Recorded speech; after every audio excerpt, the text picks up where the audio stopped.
Hello there, I'm Gildart Jackson, and today on Fireside Reading we read chapter 27 of David Copperfield. And very funny Dickens can be when he wants to be. And in this chapter, David goes to visit his old friend Traddles, finds him in a house that reminds him so much of his time when he was a young man living with the Micawbers, and they owed everyone money and had to escape their debtors, and if we remember, Mr. Micawber eventually ended up in debtor's prison. Well, Traddles is living on the top floor of a house where a milkman is demanding payment when he arrives. David gets in and gets to see Traddles, and Traddles is a wonderful character, so funny.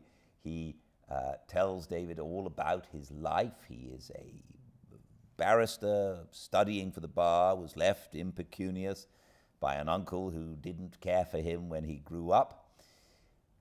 And he's engaged, so he's making a living by writing for an encyclopedia and learning how to be a lawyer.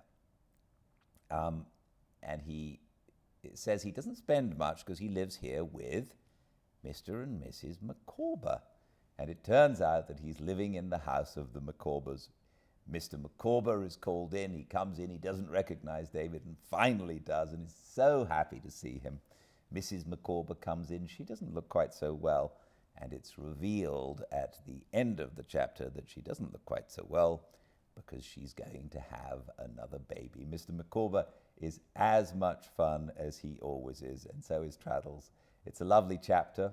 Can't wait to find out what happens next as we continue reading David Copperfield, a chapter a day at Fireside Reading at 6 p.m. Pacific every day on Instagram Live.